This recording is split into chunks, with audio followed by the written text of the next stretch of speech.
tulang untuk membangun organ tulang supaya dia bisa volumenya bisa ini ya melebar membesar gitu ya. Dan ternyata matriks tulang ini kalau kita perhatikan itu terdiri dari kolagen fiber Bapak Ibu. Kenapa kok kolagen fiber? Karena tulang itu juga pada awalnya juga elastis Bapak Ibu. Apalagi kalau di persendian itu elastis sekali. Kemudian selain kolagen fiber juga ada mineral matrix. Di sini ada kalsium hidroksiapatit. Ya, disitulah terjadi perpaduan antara kalsium dengan kolagen, dengan fosfat dan juga mineral-mineral lain. Di sisi lain juga ada glukosamin, aminoglikan, kemudian hyaluronic acid dan juga semuanya ini kan membentuk cartilage Bapak Ibu. Jadi Bapak Ibu bahwa kalau kita bicara tentang tulang, kita harus sadar bahwa pembentukan tulang itu tidak mudah. Harus ada prosesnya, harus ada tahapan-tahapannya. Karena kita perhatikan, kalau tadi dikatakan bahwa tulang terbentuk terdiri dari kolagen, kalsium, dan juga fosfat, dan juga mineral-mineral yang lain ya. Kita perhatikan pada matriks tulang. Sebagai ini ya, kerangkanya tulang. Jadi kolagen dalam tulang itu disintetis oleh osteoblast, osteosit, dan sebagainya. Ya, ini cukup panjang, nanti Bapak Ibu bisa baca kembali ininya ya. Silahkan kalau mau difoto atau di screenshot, nanti bisa kita pelajari yang jelas bahwa kolagen itu kalau kita analogikan dengan sebuah bangunan, kolagen itu adalah semennya Bapak Ibu. Kalsium itu adalah pasirnya. Ya, makanya orang yang kalau tadi dikatakan kenapa studi klinis mengatakan bahwa orang-orang dan gangguan osteoporosis hanya dikasih kalsium, itu hasilnya tidak baik. Dan bisa kita analogikan bahwa kalau hanya kalsium yang diberikan ya berarti tulang kita itu hanya terbentuk seperti kapur tulis, yaitu akan mudah patah. Dan ternyata di sini bahwa kolagen itu adalah unsur yang paling penting. Hanya masalahnya bagaimana bisa masuk ke dalam tulang, gitu ya. Nah, ini kita ulangi kembali osteoporosis itu apa, yaitu osteoporosis terjadi karena densitas tulangnya itu mulai menipis, mulai rapuh. Dan kenapa kok terjadi osteoporosis? Ya, di sini kita perhatikan bahwa adanya metrik atau kerangka tulang ya.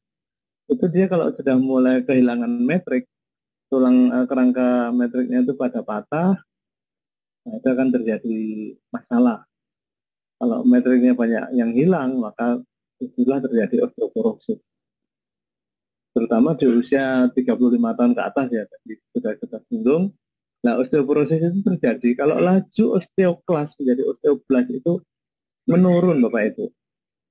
Dan akibat dari osteoporosis itu, waduh, banyak sekali yaitu tulang menjadi lemah, tulangnya mengecil, dan tulangnya rapuh atau mudah patah.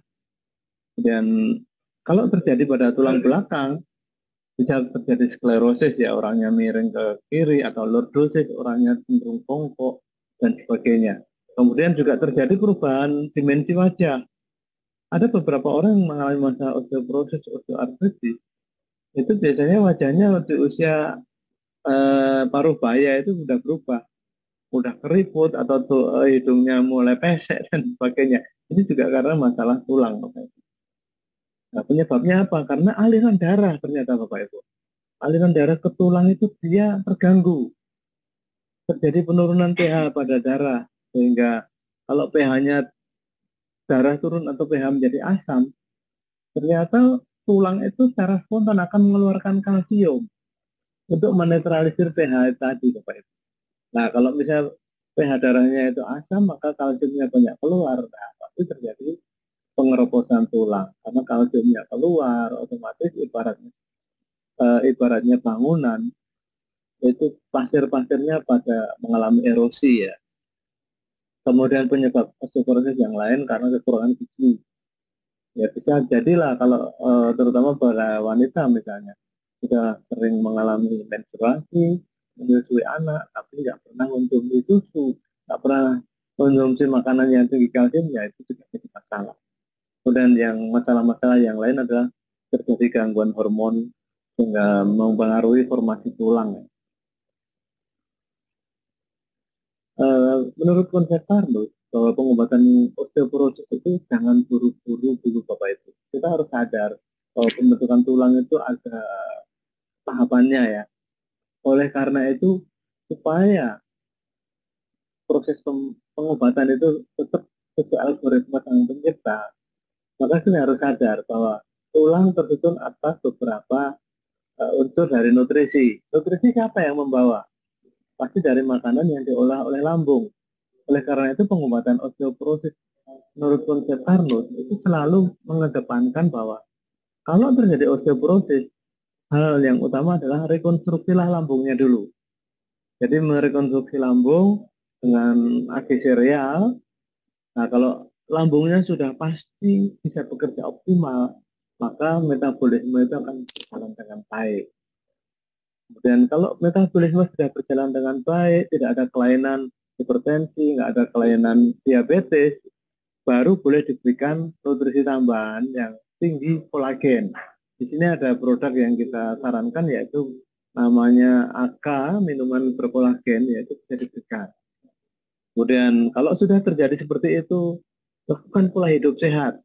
Jadi bukan hanya bicara tentang masalah makan kolagen selesai tidak ya Bapak Ibu, tetapi tetap lakukan pola hidup sehat seperti olahraga, mengatur kadar gula darah, mengatur kadar kolesterol dan sebagainya, dengan harapan bahwa kualitas darahnya itu baik.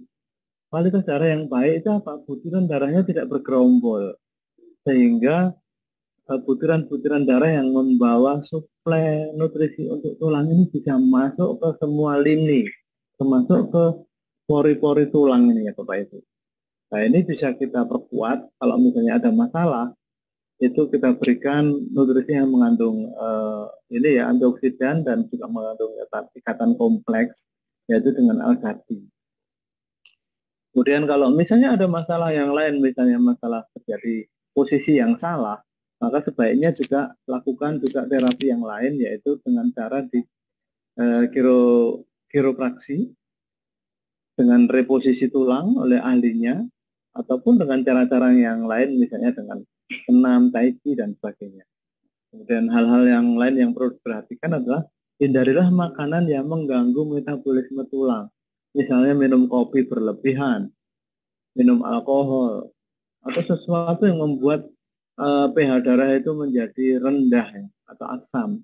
Itu akan mempengaruhi keberadaan tulang itu Bapak Ibu. Nah, untuk wanita juga disarankan ini seperti yang disampaikan Pak Iwan bahwa penambahan madu sinta itu bisa memperkuat keseimbangan hormonal di sini, sehingga juga mempengaruhi pembentukan tulang yang lebih baik.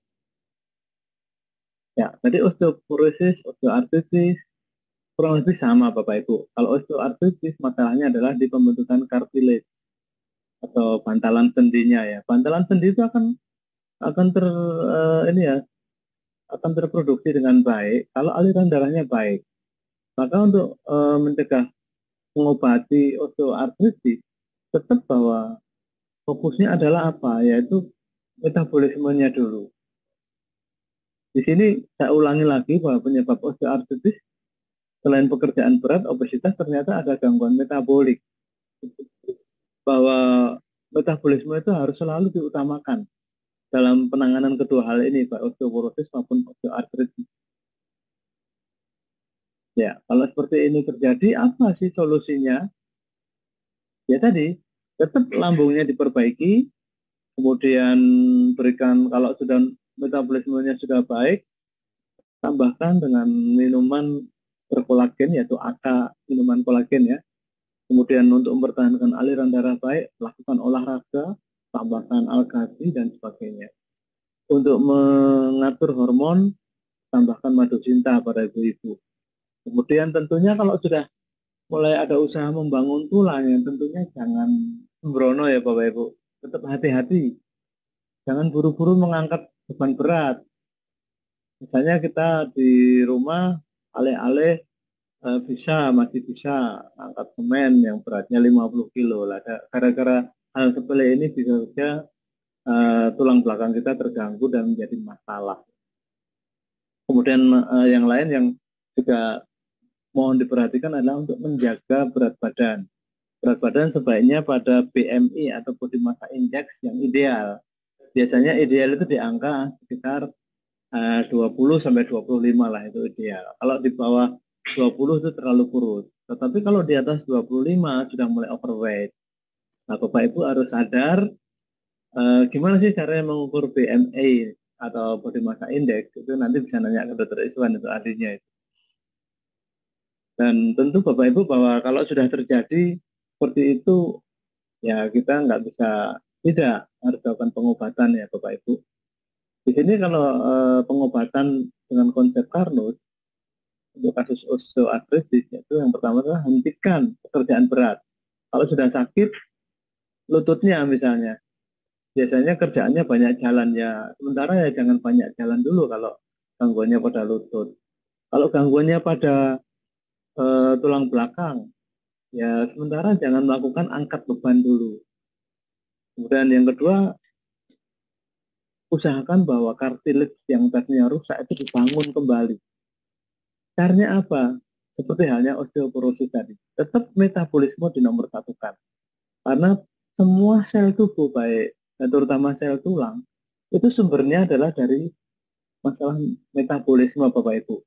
Yaitu lambung mengolah makanan menjadi nutrisi tulang, kemudian disuplai oleh darah.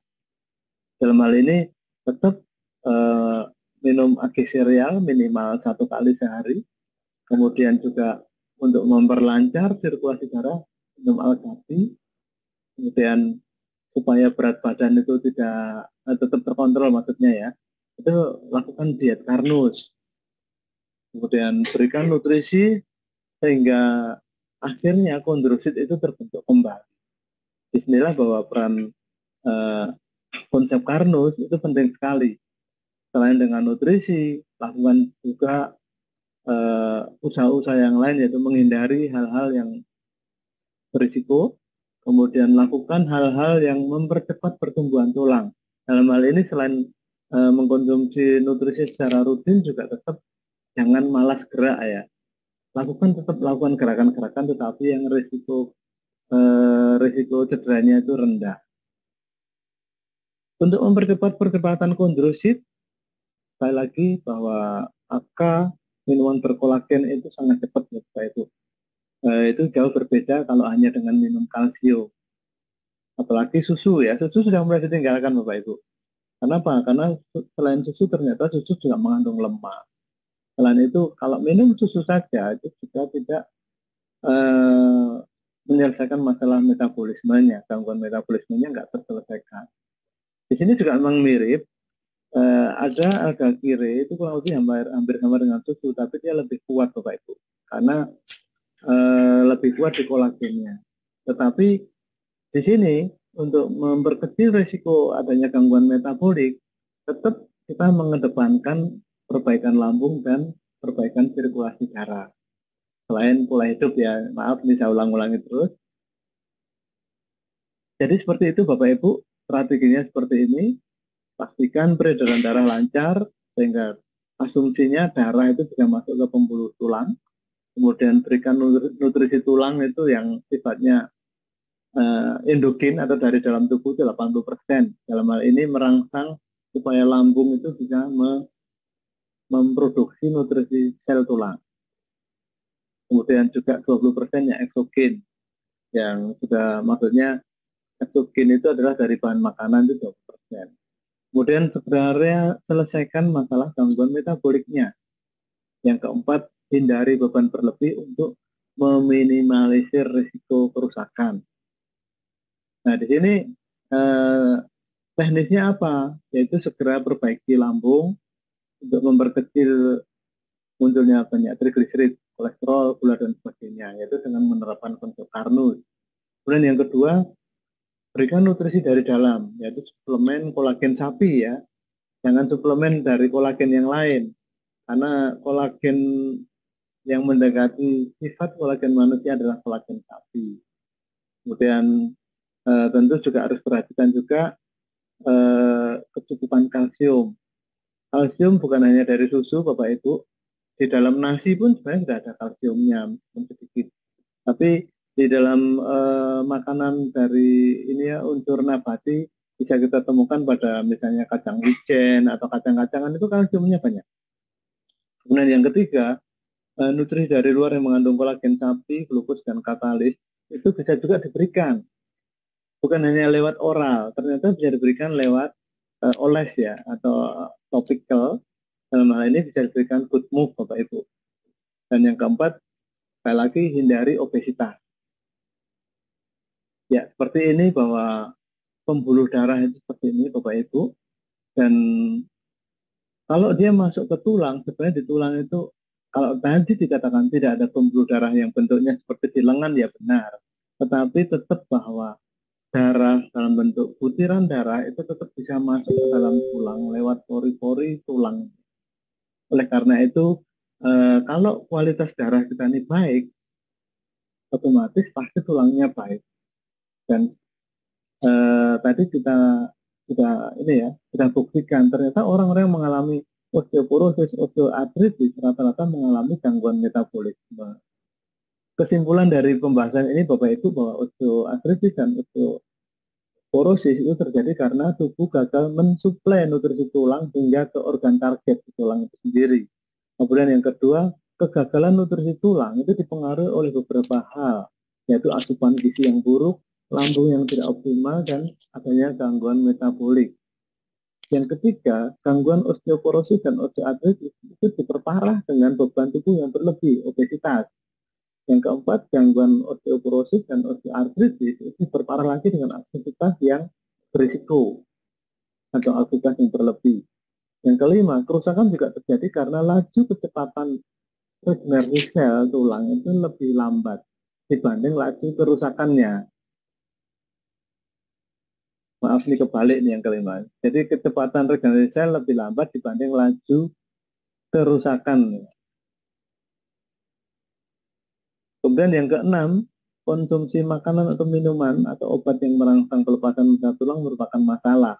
Contohnya misalnya suka minum minuman soft drink, itu akan menyebabkan darah menjadi asam Bapak Ibu. Atau suka minum minuman kopi, kopi itu akan juga merangsang terlepasnya kalsium tulang.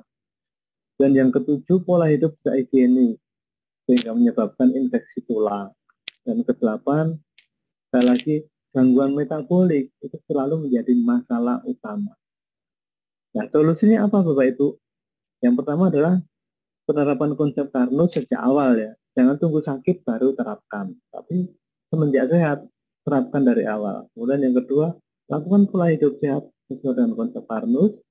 Yang ketiga, berikan nutrisi sesuai kebutuhan konsep Carnot. Dan yang keempat tentu tindakan pencegahan itu akan lebih baik, lebih murah, lebih ekonomis daripada tindakan mengobati. Bapak Ibu, itu tadi penyampaian kami. Kalau Bapak Ibu memerlukan nutrisi untuk gangguan lambung, ini sudah kita siapkan AG Cereal. Untuk memperlancar aliran darah ada Alkati. Kemudian untuk mengontrol supaya berat badan kita tidak tambun ya, tidak jumbo, kita siapkan juga makan nasi dengan beras karnus, juga fibrosik. Dan kalau misalnya ingin mempercepat pertumbuhan atau tingkat kerusakan mempercepat kesembuhan, ya bisa ditambahkan juga dengan nutrisi berkolagen yaitu AK, minuman berkolagen, dan juga good move yang bisa diberikan secara topikal atau dioles. Seperti itu penyampaian kami Bapak Ibu. Sekali lagi bahwa memang pembahasan tulang ini cukup muter-muter ya, cukup pelik. Bapak Ibu kalau ingin lebih jelas lagi, Bapak Ibu bisa buka di YouTube Carnot Media atau Carnot Official. Nanti pembahasannya judulnya FGD atau Forum Group Discussion tentang memahami dan mencintai tulang dan sendi yang dibawakan oleh Bapak Iwan Beni. Ya, semoga apa yang saya sampaikan ini membantu Bapak Ibu semua, terutama dalam hal mencegah dan merawat serta mengobati kalau ada masalah gangguan osteoartritis dan osteoartritis maupun osteoporosis.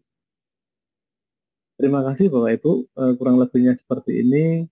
Saya mohon maaf kalau ada kalimat atau kata yang kurang berkenan. Dan harapan kami semoga ini bermanfaat untuk kita semua. Terima kasih dan saya kembalikan ke Dr. Iswan. Baik, Pak Sabto, terima kasih atas pemaparannya ya, yang begitu detail dan jelas tentunya. Sudah dijelaskan tadi secara panjang lebar tentang permasalahan osteoporosis dan osteoartritis. Ya, saya sekedar menambahkan sedikit mungkin ya dari hal yang istilahnya update ya, up to date dari konsep Karnus, yaitu kita juga harus memastikan bahwa kadar vitamin D di dalam tubuh kita harus dalam level yang normal. Nah, kebetulan ini pembahasan kita tentang tulang, penulangan. Jadi esensi dari vitamin D itu malah lebih penting lagi karena apa? Karena dengan kita memastikan kadar level vitamin D kita normal dalam tubuh kita, maka kita juga bisa memastikan penyerapan yang maksimal dari sumber-sumber makanan yang kita makan. Maaf ini ya, saya agak bocor, saya gitu ya. Jadi kita bisa memastikan penyerapan kalsium dari makanan-makanan yang kita makan, tentunya makanan yang berkualitas akan juga bisa optimal. Sehingga juga salah satunya kita harus memastikan tadi itu vitamin D kita dalam kondisi normal. Ini berkaitan dengan update dari konsep Karnus sendiri tentang masalah berjemur untuk bisa memaintain ya kadar level vitamin D di dalam tubuh kita. Juga berkaitan dengan vitamin yang lain, yaitu vitamin K2 dalam hal ini, yang akan memastikan bahwa setelah kalsium itu terpenuhi dan banyak beredar di dalam darah, maka kalsium itu akan bisa terserap masuk ke dalam jaringan-jaringan yang membutuhkan kadar kalsium. Terutama di dalam hal ini adalah tulang dan sendi kita tentunya. Baik, para sahabat Karnus semua, sekarang saya ingin memberikan kesempatan kepada para sahabat Karnus untuk bisa bertanya tentang materi kita pada hari ini. Bisa dimulai dengan raise hand mungkin ya. Tetapi sebelumnya saya akan membacakan pertanyaan yang sudah masuk dulu ya. Satu aja karena beliau sudah bertanya bahkan sebelum ini tadi ya. Pada waktu acara ini dimulai beliau sudah bertanya ini. Saya akan membacakan satu, nanti kemudian berikutnya sahabat Karnus bisa raise hand atau juga bisa menulis di kolom chat bertanya ya. Ini saya akan membacakan satu pertanyaan ini dari Bu Marliani, Pak Sabto ya. Terima kasih Bu Marliani atas pertanyaannya. Beliau bertanya, Pak, saya menderita batu empedu dan osteoartritis spondylosis ya ini maksudnya, osteoartritis spondylosis atau spondylosis ya ini ya. Baik Pak Sabto, silakan untuk diberikan asupan. Mungkin yang berkaitan sama materi ini adalah yang spondylosisnya, Pak Sabto. Silakan Pak Sabto untuk diberikan asupan. Ada batu empedu dan osteoartritis spondylosis ya. Jadi itu hubungannya ke matriks ya. Yang matriksnya itu banyak. Nggak ini ya, formasinya udah nggak bener ya. Memang dalam pembahasan kami tadi, masalah osteoartritis dan osteoporosis, kalau kita tarik benang merahnya itu adalah karena gangguan metabolik. Nah, dalam konsep Karnus, gangguan metabolik dari mana? Itu dari lambung. Biasanya dari lambung dulu. Kalau lambungnya atau pusat produksi atau bioreaktor tubuhnya sudah terganggu, wah, sudah masalahnya akan terjadi semua. Nah, kalau saya runut adanya batu empedu pada ibu ini tadi, kemungkinan kami menduga bahwa ibu itu dalam hal menangani lambung dari awal juga kurang tepat ya. Tidak sesuai dengan algoritma. Dalam hal ini mungkin sering minum obat MAH. Kalau sering minum obat MAH, maka otomatis massa yang keluar dari lambung ke usus, kemungkinan itu pH-nya sudah mendekati netral ya, gara-gara obat MAH. Kalau misalnya makanan yang dari lambung yang ditransfer ke usus itu sudah netral, otomatis cairan empedunya nggak keluar, maka akhirnya kalau cairan empedunya nggak keluar ya terus akhirnya cairan empedunya tertahan, lama-lama mengeras jadi batu empedu. Kemudian efek yang lain terjadi tadi ya, osteoartritis spondylosis itu jelas bahwa itu karena masalah adanya gangguan metabolik. Dan terima kasih Dr. Iwan tadi diingatkan kembali dengan vitamin D ya. Dan ini semuanya akan rancu Bapak Ibu. Kalau misalnya saya menduga misalnya sering minum obat mah jangka panjang, selain terjadi gangguan batuk empedu, maka otomatis vitamin D itu tidak bisa optimum ya. Padahal vitamin D itu juga berperan dalam pembentukan massa tulang. Dari sinilah saran kami untuk ibu ini ya tentu kondisi umumnya harus dikembalikan dulu. Kalau misalnya sekarang batuk empedunya sudah terlalu besar, ya mungkin perlu tindakan yang sifatnya operatif. Tapi kalau misalnya batuk empedunya masih bisa dirilis mungkin dengan penghancur batu, ya silahkan. Saya berharap batunya bisa dihancurkan. Nanti begitu batunya sudah bisa dihancurkan, kondisi umum sudah mulai mendekati normal, segera terapkan konsep Carnot itu. Terutama apa? Yaitu merekonstruksi lambung, jangan dengan obat mah. Kalau itu sudah terjadi, maka bisa kita lakukan tahapan-tahapan yang lainnya yang sifatnya memperkuat. Sampai nanti metabolismenya itu membaik, baru diberikan nutrisi untuk mendukung percepatan pembangunan tulang. Yaitu diberikan AK, minuman berkolagen, atau diberikan good move. Itu jawaban kami, Dr. Iswan. Ya, terima kasih Pak Sabto atas masukannya. Memang ternyata di Bu Marlina ini ada dua keadaan tuh yang related ya, ternyata Pak Sabto ya. Ada batuk empedu, itulah yang mencerminkan bahwa sebenarnya ada permasalahan ya di dalam sistem pencernaan ya, mulai dari lambung ya. Itu berkaitan seperti itu yang tidak normal tentunya, yang sudah berlangsung secara kronis akhirnya menyebabkan terjadinya batuk empedu. Sepertinya tadi yang sudah dijelaskan oleh Pak Sabto, ada banyak hal yang berpengaruh, terutama proses di dalam lambung yang mungkin terlalu banyak kita intervensi ya, kalau tidak normal, apalagi dengan pengaruh obat-obatan tadi, pengetal asam lambung terutama. Nah, itulah yang menyebabkan dalam kondisi jangka panjang kronisnya akan menyebabkan ini ya, terjadinya osteoartritis ya, spondilosis. Spondilosis itu osteoartritis yang terjadi pada tulang belakang ya, bisa mulai dari leher ya, sampai bagian ruas dasar yang paling bawah. Nah, itu juga proses degeneratif di mana terutama terjadi pada kartilago yang akan semakin rapuh ya, karena proses degeneratif itu ya, matriksnya akan semakin rapuh sehingga terjadi di situ kerusakan di ruas antar tulang belakangnya ya, seringkali terjadi spondilosis seperti itu.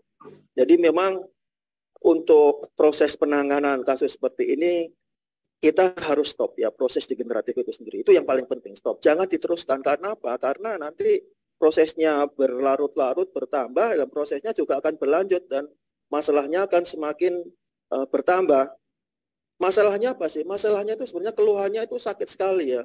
Sakit sekali itu. Bisa nyeri ya, di situ akan terjadi yang banyak yang mengeluhkan itu nyeri di tulang belakang, ternyata karena proses spondilosis atau osteoartritis pada tulang belakang. Nah, ini ternyata permasalahannya seperti dijelaskan oleh Pak Sabto tadi, sebenarnya secara konsep Carnot sebenarnya sudah ketemu ya akar permasalahannya. Nah, terjadi kegagalan untuk sel-sel, terutama di sel-sel tulang belakang ini ya. Dan secara khususnya dan secara umumnya adalah sel-sel di tubuh kita, seluruhnya di tubuh kita, untuk mendapatkan nutrisinya secara cukup dan tepat ya, sebagaimana yang sudah jelaskan Pak Sabto tadi ya. Jadi yang kita pastikan adalah bagaimana kita menstop proses degeneratifnya, kemudian bagaimana caranya itu tadi dengan memastikan bahwa mesin untuk memproduksi nutrisi sel itu berjalan dengan maksimal, mulai dari lambung, kemudian setelah lambung berhasil mengkonversi makanan yang kita makan, tentunya makanan yang berkualitas ya, makanan yang kita makan menjadi nutrisi sel, kemudian nutrisi sel itu bisa sampai ke dalam tiap-tiap sel di tubuh kita, terutama pada sel-sel yang sedang mengalami masalah ini.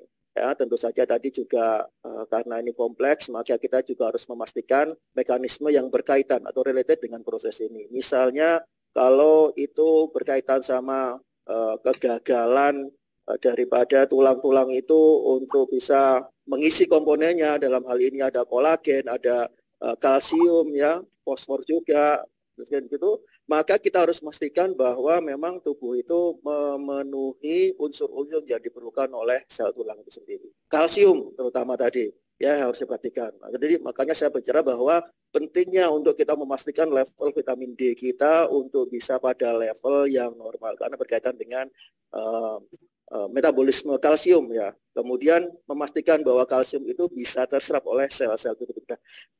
Maksudnya bahwa itu kalau bisa itu terfokus pada bagian yang bermasalah. Bagian bermasalah kali ini adalah di penulangan tulang belakang, terutama kartilagonya itu, ya, terjadi sebagai spondilosis, ya, seperti itu. Jadi bisa teratasi. Tentu butuh waktu, harus sabar, juga menerapkan konsep Karnus tadi seperti mana dijelaskan oleh Pak Sabto dengan nutrisi-nutrisinya. Tentu saja setelah penerapan konsep Karnus. Jadi penerapan konsep Karnus harus benar, ya, kemudian ditunjang oleh konsumsi nutrisi yang diperlukan oleh tubuh kita, mulai dari AG, AT, dan juga AK sebagaimana yang dijelaskan tadi.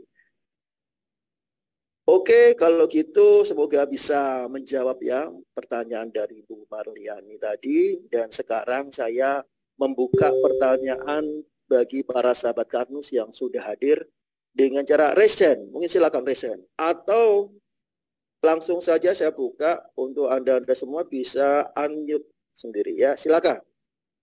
Ada yang mau bertanya? Silakan.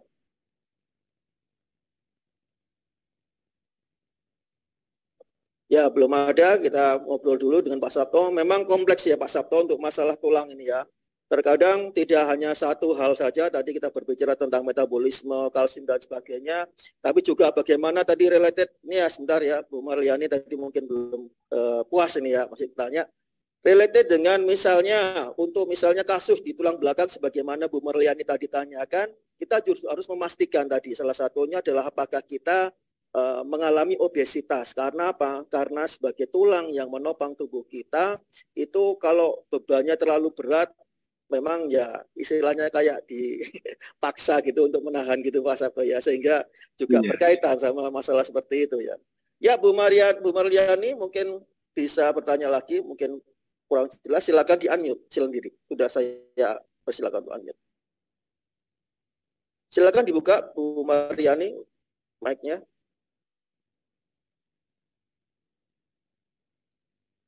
Bu Marliani, silakan dibuka dulu. Masih ke mute, ya. Dibuka dulu. Nah. Assalamualaikum warahmatullahi wabarakatuh, Pak. Waalaikumsalam. Nih, Pak. Ya, tadi kan saya kan ini penderita batuk empedu kan, Pak. Iya. Dan batuk empedu kan dilarang, maksudnya mengurangi kalsium gitu kan. Sementara kan saya punya osteoartritis spondilitis itu. Iya. Saya kan otomatis kita ingin memperbaiki juga gitu kan, Pak. Selain berjalannya kita untuk pengobatan batuk empedu, kita kan saya kan juga osteoartritis saya.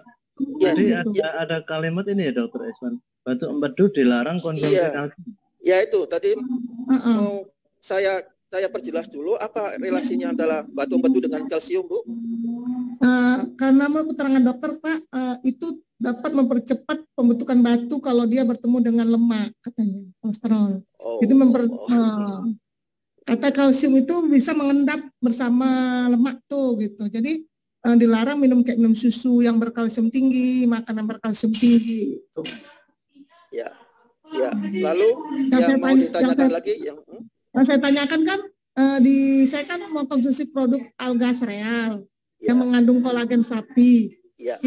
Jadi saya tanya, apakah itu aman untuk penderita batuk empedu atau tidak, Pak, untuk dikonsumsi? Ya. Baik. Silakan Pak Sabto untuk diberikan asupan untuk Bu Marliani. Aman, ya, Bu, ya. Jadi di alga sereal itu memang ada kalsiumnya tapi nggak banyak. Dia banyak di kolagennya. Memang ada korelasi sih antara pembentukan batuk empedu dengan kalsium, tapi bukan berarti terus kita menghindari kalsium sama sekali, jangan, Bu. Sebenarnya kalsium itu paling banyak ke pembentukan batu ginjal, ya. Dia kalsium kalau ketemu asam oksalat, dia jadi kalsium oksalat. Kalau di batuk empedu memang ada pengaruh tapi tidak begitu signifikan ya. Jadi saran saya ya, kalau kondisi umumnya sudah buruk, misalnya batu empedunya sudah ukurannya besar ya, lakukan cara gimana caranya supaya batu empedu itu bisa luruh sehingga dia bisa dikeluarkan. Kalau misalnya besarnya kurang dari 1 cm, masih bisa dia dikeluarkan secara alamiah. Tapi kalau misalnya besarnya sudah lebih dari 1 cm, kemungkinan dengan jalan operasi. Nah, seperti ini jangan menunda-nunda, Bu. Kita lakukan harus pastikan bahwa batu empedu itu nasibnya seperti apa, apakah bisa diluruhkan. Mungkin Ibu bisa browsing atau apa, cari ada ramuan yang bisa merontokkan batu empedu itu. Tapi tentu ada targetnya. Kalau sudah 2 minggu nggak luruh-luruh ya berarti nggak bisa segera lakukan operasi. Toh kantong empedu kalau sudah diambil sebenarnya ya memang kita inginnya tubuh kita utuh ya. Tapi kalau misalnya gara-gara ada keberadaannya batu empedu di kantong itu sehingga sering terjadi kolik misalnya, kemudian terjadi komplikasi yang lain mempengaruhi pankreas dan sebagainya, terjadi kista dan sebagainya, itu kan berisiko. Jadi harus lakukan langkah yang taktis sehingga kondisi umumnya sudah baik. Kalau kondisi umumnya sudah baik, katakannya misalnya hal yang terburuk, kantong empedunya diangkat, ya sekarang fokus ibu di spondilitisnya, yaitu osteoporosisnya harus segera ditanggulangi.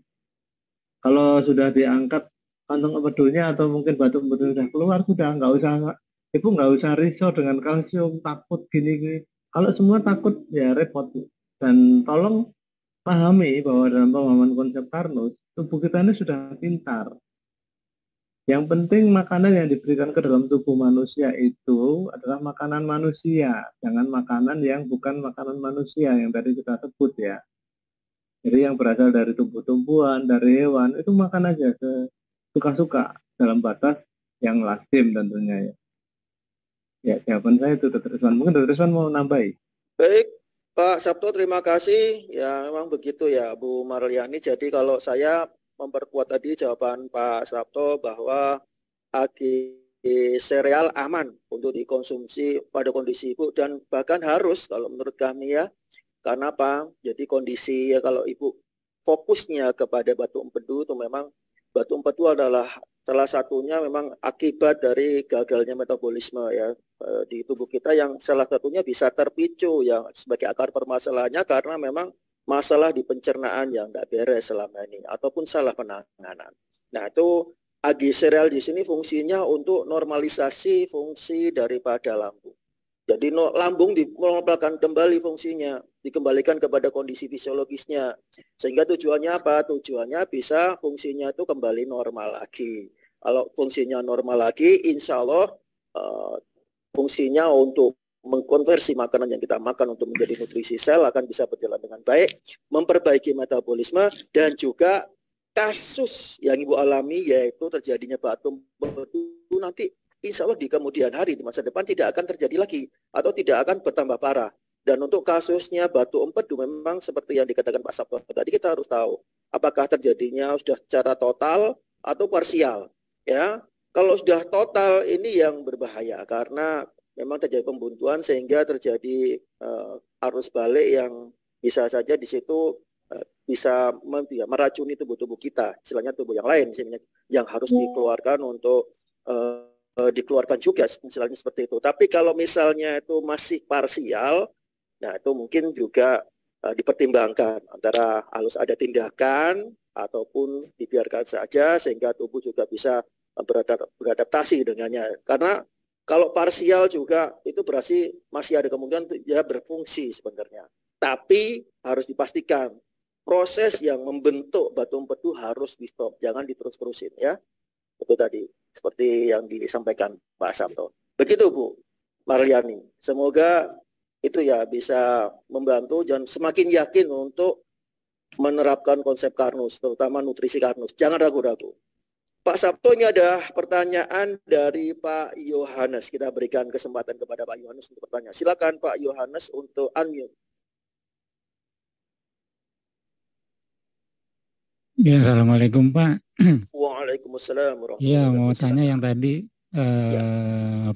kebiasaan yang bisa membuat pH darah asam itu selain kopi apalagi ya Pak? Terus yang kedua Oh, itu ya, eh, ini Pak apa namanya?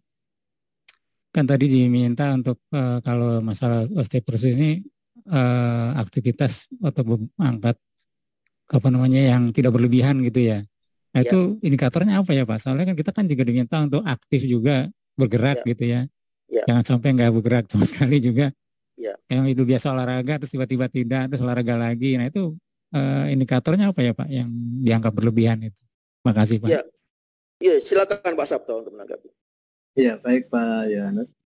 Jadi aktivitas berlebihan itu maksudnya aktivitas yang menimbulkan risiko, Pak. Makanya tadi kita ada beberapa kalimat yang seolah kontradiktif ya, sebenarnya enggak. Jadi tetap kita sarankan tidak malas gerak. Tidak malas gerak, jadi tetap bergerak. Tetapi aktivitas yang berlebihan itu kadang-kadang kan gini, misalnya kita melakukan senam, katakannya membungkuk sama apa ya, membungkukkan badan itu cukup berapa kali. Tapi kadang-kadang orang terlalu bersemangat sampai puluhan kali senam dengan gerakan. Nah itu kan menimbulkan cedera ya. Itu kalau dalam hal senam. Kalau dalam hal aktivitas sehari-hari yang berbahaya itu misalnya gini, mengangkat galon itu ada beberapa contoh kok di beberapa YouTube ya. Mengangkat galon air seberat berapa kilo ya, sekitar 20 kilo lebih ya. Itu yang benar itu jangan membungkuk, tetapi mengangkatnya dengan cara apa? Yaitu lututnya kita yang justru kita tekuk, tapi badan tetap tegap. Seperti halnya seorang lifter angkat besi. Jadi kita mengurangi risiko-risiko cedera, maksudnya di situ Pak.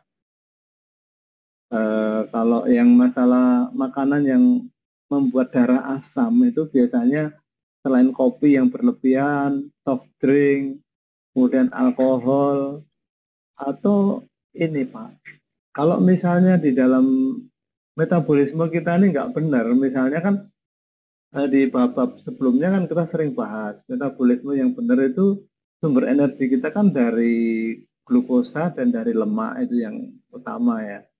Kalau sampai benda keton keluar lah itu pasti darahnya asam. Jadi di sini saya masalah menjaga supaya metabolisme kita dalam koridor yang aman. Jangan sampai keton itu keluar. Nah keton itu keluar kapan? Yang jelas kalau misalnya kasus resistensi insulinnya itu tidak diatasi dengan baik, kelelahan, atau mungkin puasa yang berlebihan, atau mungkin melakukan diet. Ya biasanya diet ini ya, tidak makan nasi, tidak makan karbohidrat, itu biasanya tubuh mengeluarkan keton. Itu akan membuat darah itu asam. Nah kalau darahnya asam, otomatis untuk menetralisir itu tubuh mengeluarkan kalsium. Kalsium dari mana? Dari tulang keluar. Akhirnya tulangnya keropos. Itu jawaban saya Pak. Ya, terima kasih Pak Sabto. Memang itu ya, bagi mereka yang sudah memiliki masalah pada penulangan memang harus hati-hati ya Pak Sabto ya, terutama masalah fisik ya. Memang bagi mereka yang normal is okay ya untuk beraktivitas, dan juga apalagi tadi itu aktivitas fisik yang terutama yang itu ya membuat kita tulang-tulang kita menjadi penopang ya. Aktif tadi mengangkat-angkat hal yang berat. Tetapi bagi yang sedang bermasalah dengan tulang harus hati-hati, terutama kalau bisa sih dipastikan itu. Kalau kita sedang mengalami osteoporosis itu, kalau misalnya kita itu ya dicek itu densitas tulangnya memang berpengaruh ya. Kita bisa tahu, ataupun kalau bisa di foto itu tulang kita densitasnya itu tampak sekali itu ya, istilahnya itu radiopaknya itu udah berkurang sekali. Jadi ada tempat yang radiolucent gitu yang nampak sekali, sehingga istilahnya gitu matriks tulang kita itu udah keropok, udah istilahnya udah padat gitu ya. Nah ini yang harus hati-hati, sebagaimana tadi yang dari disarankan oleh Mas Sabto, aktivitas fisik iya, tapi jangan yang menumpu pada ruas tubuh ya, terutama tulang-tulang yang harus menumpu, yang terutama di mengangkat berat.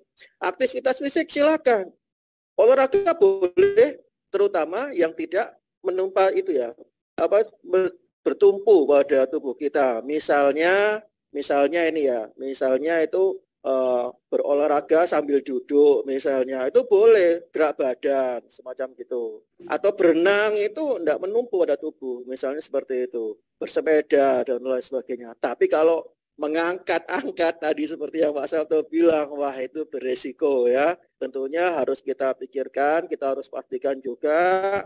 Nah, pada saat kita sedang mengalami masalah pada tulang itu, kita harus berusaha melakukan sesuatu untuk bisa mengembalikan kondisi kita kepada kondisi sebelumnya. Minimal kalau kita sekarang mengalami osteoporosis, osteoartritis, jangan berputus asa ya. Tentunya jangan kemudian waduh sudah sini nggak bisa kembali lagi. Ya tentunya kita bisa mengembalikan kualitas hidup kita dengan cara apa? Berusaha yang terbaik tentunya ya, untuk bisa mengembalikan kondisi kita semaksimal mungkin untuk bisa kembali ke sedia kala ya, tentunya dengan juga sedikit penyesuaian dengan pola hidup sehari-hari tentunya. Demikian Pak Yohanes, semoga terjawab pertanyaannya. Mungkin ada pertanyaan yang lain? Atau kita tanya dulu sama ini ya, ini kontributor kita ini yang sudah hadir ini, Dokter Ari ya, mungkin sehari-hari punya kasus ini di puskesmasnya, mungkin kasus-kasus pada tulang kan banyak ini ya kasusnya ini. Dokter Ari silakan masuk, Dokter Ari, untuk bisa berbagi kepada kita semua juga para sahabat Karnus yang sudah hadir di Health Talk Konsep Karnus pagi ini. Dokter Ari, apakah Dokter Ari masih sibuk rupanya ya? Atau mungkin Dokter Prima nih ya, sudah dari awal ini mengikuti Dokter Prima, mungkin bisa berbagi pengalamannya, kasusnya, juga penerapan konsep Karnus mungkin untuk pasien-pasiennya. Masih belum bisa juga, beliau juga sudah masih sibuk mungkin ya. Nah, ini Pak Sabto, ini jadi saya mewakili teman-teman, jadi kalau misalnya ini sudah dalam kondisi, kan ini yang, kalau kita itu belum mengalami gejala itu kan kadang kita itu tidak ribut Pak Sabto. Tapi kalau sudah mengalami gejala itu kan baru kita ribut. Nah, kalau misalnya ini kita sudah kondisi tulang itu misalnya sudah dipastikan sama dokter ya ini udah ada osteoartritis misalnya, kemudian udah ada osteoporosis, tetapi kita juga mengalami, ternyata akar permasalahannya adalah kita mengalami gangguan metabolisme ya, yang secara konsep Karnus itu akar permasalahannya dihubungkan dengan mungkin sejarah daripada gangguan pada lambung ya, sehingga saya juga mengalami misalnya kondisi simptomnya adalah metabolic syndrome. Nah, kalau misalnya masih mengalami seperti itu, sedangkan misalnya Pak, ini gejala diabetes. Nah, sedangkan kalau di konsep Karnus, nutrisi kita AKAM itu mengandung ya dextrose itu gitu, yang untuk istilahnya ada pemanisnya. Lah itu yang kita dahulukan gimana Pak Sabto untuk metabolic sindromnya atau tulangnya, karena tulang ini juga merupakan yang itu mengganggu itu aktivitas sehari-hari ini. Kehidupan jadi turun ini kualitasnya karena gara-gara masalah tulang. Bagaimana Pak Sabto untuk menyikapinya? Pak Sabto itu mic-nya. Ya. Kalau kita analogikan mungkin ibaratnya ini kita rumah kita ini punya masalah. Jadi atapnya bocor, temboknya mau roboh misalnya. Iya. Nah, kalau atap bocor, tembok mau roboh, itu berarti kan analoginya kurang lebih itu. Yang pokok mana? Yang pokok jangan sampai rumahnya roboh kan. Berarti temboknya yang roboh tadi diutamakan dulu. Nah, tembok roboh itu ibaratnya metabolismenya.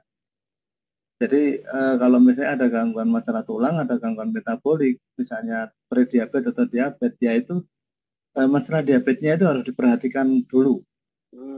Sambil kalau misalnya masalah tulangnya itu belum bisa diselesaikan secara fokus di situ, ya kita perkecil gerakan-gerakan kita atau mungkin kita perkecil berbagai usaha yang menimbulkan kerusakan tulang. Jadi jangan melakukan gerakan-gerakan yang berbahaya, jangan dulu dan sebagainya. Toh dengan perbaikan metabolisme nanti otomatis juga perbaikan tulang itu akan juga akan berjalan meskipun step by step ya. Nah nanti kalau metabolismenya sudah baik, orang itu bisa mengontrol kalori makanan yang masuk dan sebagainya, baru dipikirkan mengonsumsi AK drink ya. Atau kalau misalnya emang kelemahannya dari AK minuman kolagen ini, kalau kita asup karena mengandung dextrose, dia kan mengganggu ini ya, mengganggu metabolisme. Ya kalau seperti itu belum bisa ya kita kasih good move. Secara topikal ya, topikal dia masuk ke tulang, masuk ke kartilage dari persendian. Kalau dengan good move nggak masalah. Jadi tetap dari dalam itu diberikan agi cereal dan alkati, dari luar good move-nya jalan. Itu bisa cepat juga. Nah nanti kalau sudah metabolismenya sudah baik, baru angka minuman berkolagen itu boleh masuk, tetapi tentu harus diperhitungkan kalorinya. Karena kalau kita menghadapi ini ya, penderita gangguan metabolik, terutama gangguan diabetes, itu kalori itu berperanan di situ. Dan memang kalau ingin lebih pasti lagi ya, kayak kasus-kasus misalnya ada obesitas, ada osteoporosis, ya dia ikut SDK lah Pak, sekalian ini Pak ya, Dr. Iswan ya, supaya monitoringnya ketat dan evaluasi dan langkah ke depan itu tidak ada yang salah langkah. Ya seperti itu Dr. Iswan. Ya, itu menjawab ya pertanyaan dari para sahabat kami semua yang tadi itu mengalami dilema gitu ya. Wah ini saya itu tulang saya ini sakit semua, ada osteoartritis, tapi di lain pihak diabetes saya ini, gula darah saya tinggi ya. Tentu saja tadi saran dari Pak Sabto selaku senior advisor konsep Karnus adalah kita utamakan dulu untuk menormalkan ya gula darah kita sampai dia stabil, normal, kemudian juga bisa akhirnya pada kondisi yang sudah normal itu bisa diaplikasikan tentunya mulai masuk akadring ya, alga kire yang mengandung kolagen yang paling tinggi di antara produk nutrisi Karnus kita ya Pak Sabto ya. Tapi kelemahannya dia mengandung dextrose ya. Nah itu, jadi sabar dulu, kita tadi itu mengatasi juga harus dengan perhitungan, jangan sampai kita fokus di tulang, tapi metabolisme kita juga akhirnya tidak selesai-selesai, karena dikhawatirkan nanti bisa kalau prosesnya tidak di stop, maka akan bisa menyebabkan komplikasi yang justru akan membuat kondisi makin sulit untuk diatasi tentunya. Baik para sahabat Karnus semua, apakah ada pertanyaan lagi? Sepertinya sudah tidak ada yang bertanya lagi. Pak Sabto mungkin sudah jelas. Semoga apa yang tadi materi yang dipaparkan oleh Pak Sabto bisa menjadi kasanah bagi kita semua Pak Sabto ya, supaya bisa lebih belajar mendalami tentang kondisi, terutama kondisi tulang ya. Tulang ini permasalahannya apa? Tadi salah satunya osteoporosis dan osteoartritis. Kemudian bagaimana penerapan konsep Karnus itu bisa berperan untuk mengatasi kondisi tersebut ya. Tentunya itu sebagai suatu ikhtiar yang terbaik dari kita. Jangan putus asa bagi mereka-mereka yang sudah mengalami masalah tulang dan sendi. Memang butuh waktu, memang iya. Nah, tetapi asalkan kita langkah-langkah kita sudah benar, nah, kita tinggal tunggu waktu untuk tubuh kita juga terjadi perbaikan. Tentunya seperti itu. Yang penting jangan putus asa tadi seperti yang saya katakan. Sabar pasti dan konsisten dalam menerapkan konsep Karnus. Dan bagi mereka yang tadi mengalami dilema, langsung saja untuk mengikuti program kami yaitu program PSDK supaya apa? Bisa lebih cepat untuk progres dalam penanganan masalah metaboliknya sehingga nanti sudah bisa mulai juga untuk bisa mulai mengatasi masalah pada tulang-tulangnya tadi, masalah gitu ya. Sehingga tiada lain harapan kami agar Health Talk pada pagi hari ini bisa memberikan manfaat dan berkah sebanyak-banyaknya bagi para sahabat Karnus semua, bisa bermanfaat bukan saja bagi kita semua, tapi juga bagi keluarga dan sesama. Tentu saja ilmu dari konsep Karnus tidak akan bermanfaat apabila kita juga tidak terapkan. Ya, kita terapkan.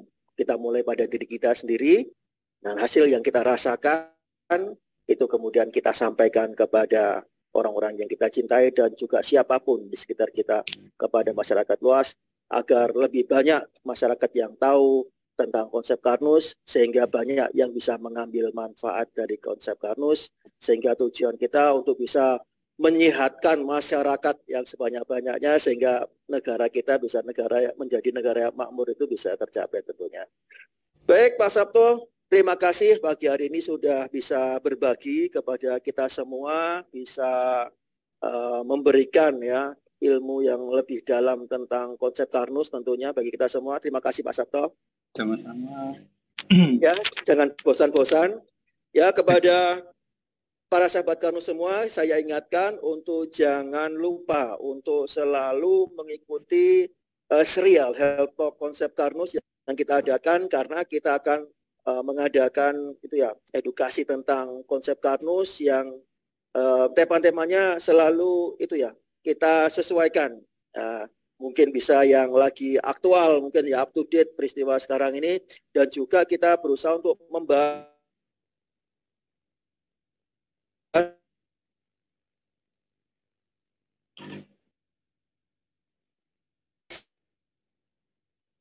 ya gangguan sinyal ya.